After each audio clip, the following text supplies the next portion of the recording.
Şu an Amerika'da bir SWAT operasyonunun tam ortasındayım. Burada SWAT ekipleri en tehlikeli baskınları yapıyor. Bütün camları, kapıları kırıyorlar. Size bu baskınları gösterebilmek için gerekli izinleri alabildim. Amerika'da her yıl yaklaşık 80 bin SWAT baskını düzenleniyor. 1980'lerde yılda sadece 3.000 baskın yapılırken günümüzde bu sayı %2500'den fazla artmış durumda. Amerika'da bu baskınlarda görev alan yüzlerce SWAT üyesi yaralanıyor veya hayatını kaybediyor. Operasyona katıldığımız bu birimde de daha önce çatışmalarda yaralanan birçok SWAT üyesi bulunuyor. Bazıları patlayıcıyla, bazıları silahla. Unfortunately, some of our operators, some of the individuals you met today have actually been shot in the face. Suça bulaşmadan iyi bir hayat yaşamak isteyen Amerikalılar operasyon anında kapılarını kilitlerken uyuşturucu ve şiddete karşı bitmek bilmeyen bir mücadele başlıyor. Kapıların arkasında ağır silahlı çeteler ve kapıları kıran SWAT. Bu her gün girilen bir can mücadelesi aslında. Ve şimdi Amerika'da uyuşturucu ve şiddete karşı verilen mücadeleyi görme zamanı.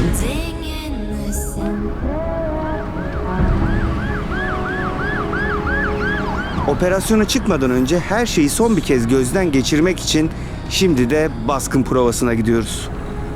Gerçek bir operasyon öncesinde yaptıkları son prova eğitimindeyiz. Birazdan SWAT ekipleriyle gerçek bir operasyona katılacağız. SWAT ekibi hazırlanıyor. Birazdan operasyon başlayacak. SWAT ekibinin başındaki teğmenle şimdi ufak bir röportaj yapacağız. How are you? Thanks for having us. Do you expect any firearms situation today? We're always there for contingencies. Operasyon zorluysa eğitim tesislerinde basacakları evin bir maketini kuruyorlar. Sonra her anın provasını bu maket evin üzerinde yapıyorlar. Operasyon görece daha tahmin edilebilirse toplanma bu SWAT otoparkında gerçekleşiyor. Evin kroküsü üzerinden son prova bu otoparkta yapılıyor. Baskın sırasında kimin nerede duracağı, ne yapacağı son kez çalışılıyor. Doldur boşalt işleminden sonra ise ekip araçlarına biniyor. Ve artık her şey hazır. Konsantresini sağlayan ekip operasyon yapacakları eve gidiyor. When we get on scene, I'll let you know when it's good for y'all to get out of the vehicle. Just don't pass my car, please. Of course. Güvenliği sağlamak için polis sakıncalı gördüğü yerlerde yolu kesiyor ve artık o andayız. SWAT operasyonu başlatıyor. You guys may hear a loud bang whenever they get on scene. It's planned. It's not something that's something to concern yourself with. Buddy out front, 297, 297, 297. Circle the doors, sir.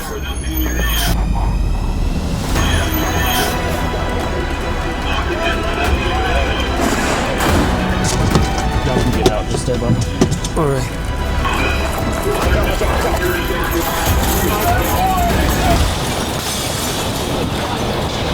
Oğlum neler oluyor? Bütün camları, kapıları kırıyorlar. We got the female. Dog out. Charlie's bedroom. See both your hands where you can see them. Operasyon başladı ve muhtemelen çok hızlı bir şekilde bitirecekler. Keep your hands up.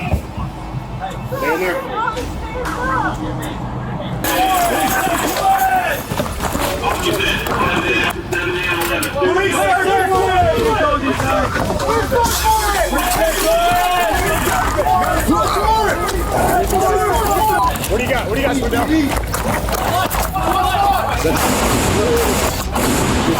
Hey, raise your hands. Get on the roof. Dog out. Charlie's bedroom. See both your hands where you can see Evet, them. yakaladılar. Şu ana kadar ikinci kişiyi aldılar. Zaten çok hızlı bir şekilde etkisiz hale getirdiler gibi duruyor. Buradaki insanlar çok fazla insana uyuşturucu sağlıyormuş. Onu tespit etmişler. Burada operasyon sırasında etkisiz hale getirilen şüphelilerin üzerine bir etiket yapıştırılıyor. Bu etiketlerde yakalanan kişinin kimlik bilgileri, şüpheliden sorumlu olan polisin adı ve bazı durumlarda kişinin sağlık durumuyla ilgili bilgiler yer alıyor. Böylece arkadan gelen sağlık ekipleri veya transfer araçları şüpheli bilgilerine saniyeler içerisinde ulaşabiliyor. This came out of. How long have you been checking this house? So this investigation's been going on for about a month and a half or 2 months. We get narcotics complaints all the time from people in the community. We get self-initiated complaints from our detectives who are familiar with houses and neighborhoods. Our job is to identify them, dismantle them, disrupt them so that the people that are living around them can improve their quality of life. Because these guys are drawing negative attention. They're bringing people that don't live in this neighborhood for the purposes of purchasing narcotics. Obviously, they're selling from the house, which is a deadly narcotic in and of itself. So once we identify that this house is selling narcotics, we do everything we can to get the people that are selling out of the house so that the people that are living around them can improve their quality of life. Buradaki insanlar gibi böyle inanılmaz kimyasal uyuşturucular satıyorlar ve buradaki görevli de bu mahalleyi temizlememiz lazım ki buradaki insanlar daha rahat yaşasın diye söyledi. Yakalanan insanları arkada görebiliyoruz. Şurada 2 tane kadın var. Erkekleri farklı bir yere aldılar. Bir tanesi yaşlı, diğerleri genç ona nispeten. Ters kelepçe yaptılar ve bekletiyorlar şu anda. Muhtemelen evi arıyorlar. Onlar için bence bu oldukça kolay bir baskın oldu. Yaklaşık 30 saniyede adamları dışarı çıkarttılar, etkisiz hale getirdiler.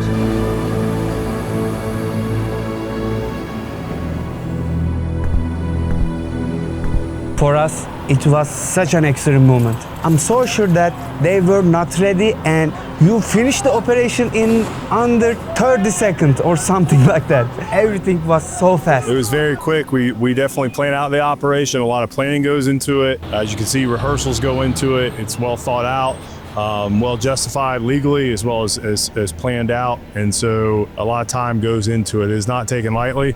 And so when we execute the actual operation, it goes very smoothly. Are you checking the house? Yes, we have turned it over to another unit, our narcotics unit, and they are the ones that actually wrote the search warrant for the illegal narcotics that were contained within. So they are now checking the house for any illegal contraband, any drugs, anything that would be a violation of our laws. Yeah. We work with our narcotics unit as well as other units and entities within the sheriff's office in order to safely secure a structure, and then we will turn it over to that unit who does the investigation work in reference to why there was a search warrant executed on the residence. Birkaç saat daha burayı aramaları devam edecekmiş. Çünkü didik didik muhtemelen bütün duvarların içlerine kadar her yerleri arıyorlar. Biz de o sırada farklı bir operasyona gidiyoruz. Şimdi gitmemiz gerekiyor ve diğer operasyona doğru yola çıkıyoruz. Bu mesleği seviyorum gerçekten. YouTuber olmayı, içerik üretmeyi seviyorum. Çünkü aksi halde bu kimsenin yaşayamayacağı deneyimleri hayatta yaşayamazdım. Kendime yeni deneyimler katabildiğim için çok mutluyum. Böylesini ben de hiç tahmin etmemiştim. Is the afternoon? Is it same thing? Different team?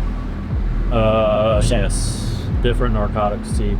Farklı bir ekiple şu anda operasyon yapacağız. Çünkü bu ekip şu anda hala o evi aramaya devam ediyor. Biz de farklı bir narkotik ekibiyle yola çıktık. Başarılı bir operasyon olduğunu söylediler. Toplamda 5 kişi yakalandı ve zaten anında etkisiz hale geldiler. Siz de gördünüz. SWAT. Açılımı özel silahlar ve taktikler olan bir birim.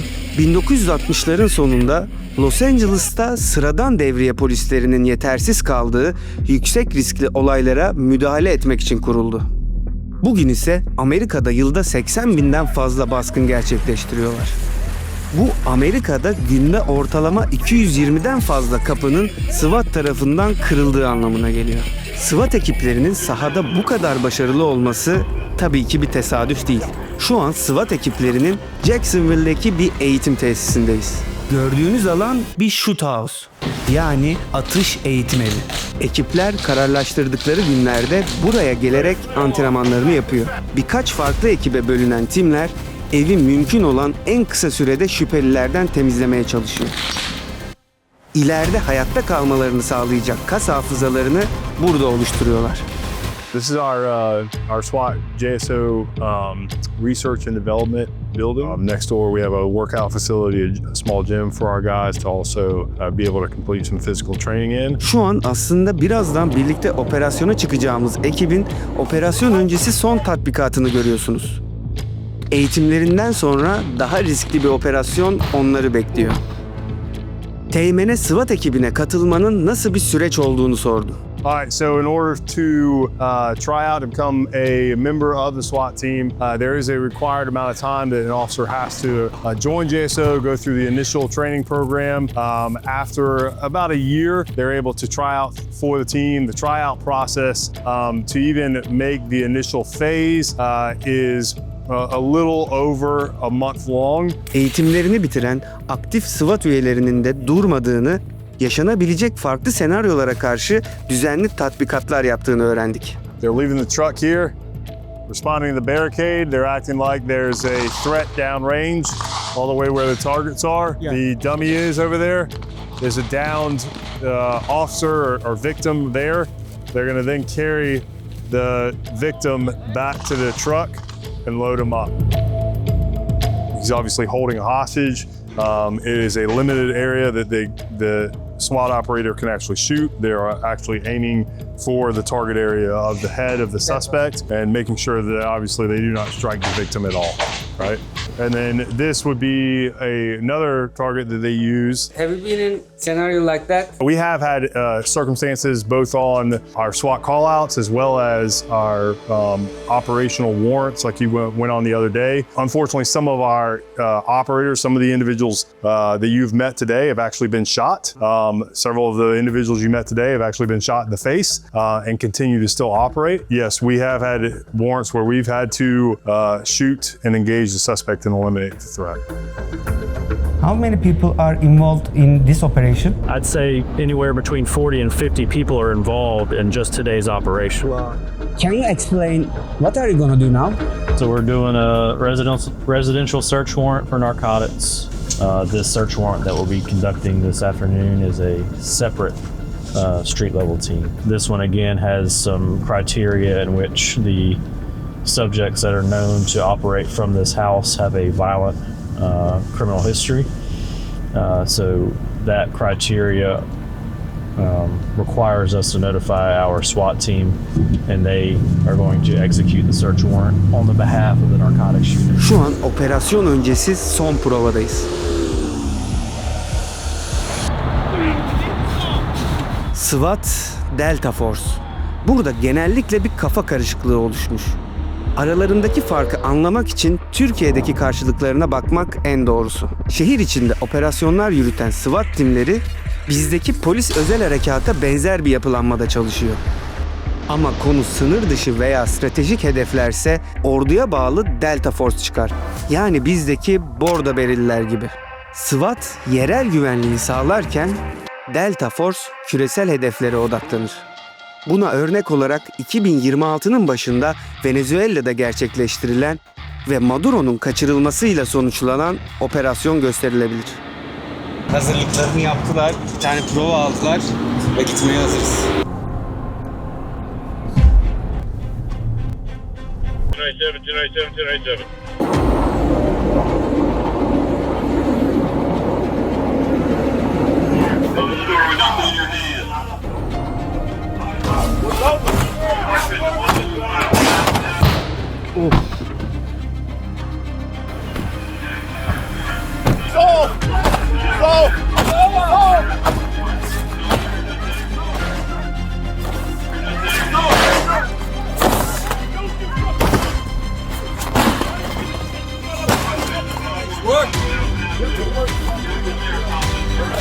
Şu anda eve girdiler.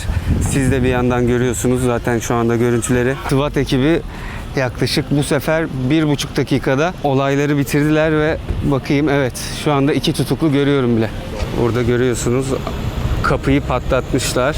Garajı boşaltıyorlar şu anda. Şu anda aynen garajı boşaltıyorlar.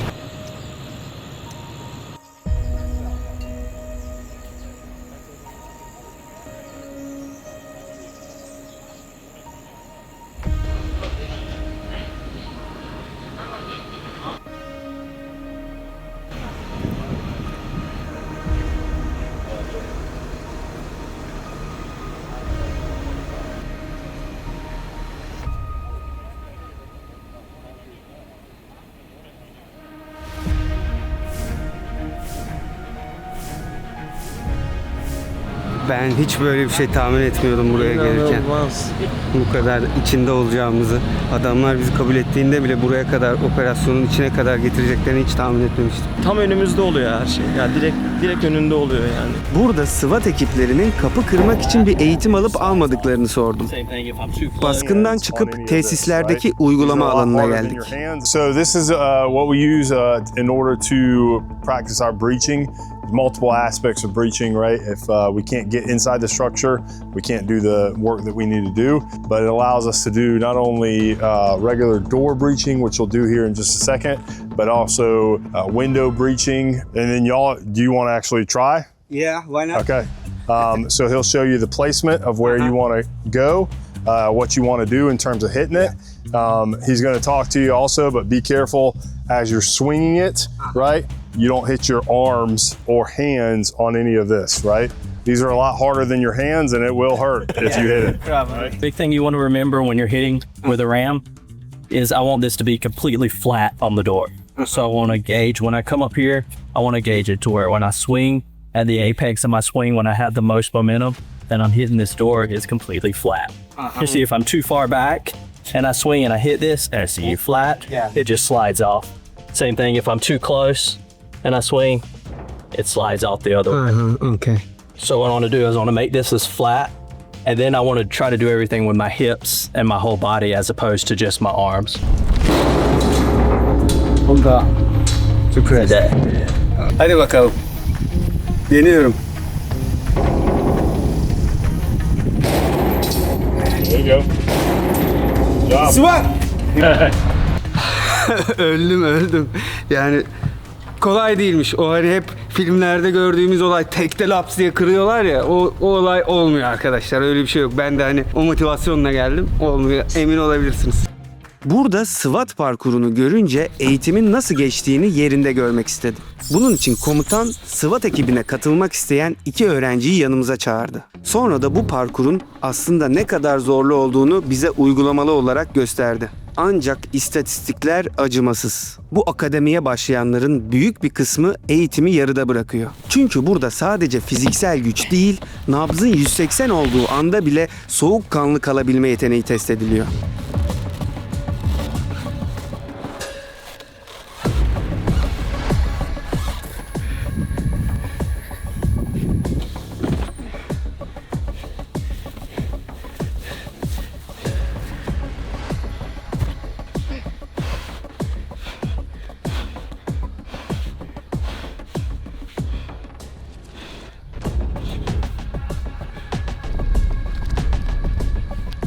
$520, Cleveland, remember that.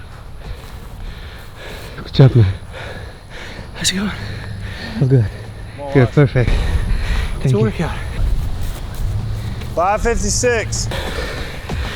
Thank you. Thank you for coming out. Thank you so much. Cleveland, your overall was $435. Bu gördüğünüz 3 farklı etaptan oluşan alanı buradaki arkadaşlar 4,5 dakikada bitirdi ve yani benim için bu imkansız gibi bir şey. Yani ben muhtemelen tamamlayamam bile parkuru ama gerçekten çok hızlılardı ve bu insanlar sadece 6 aydır burada eğitim görenler.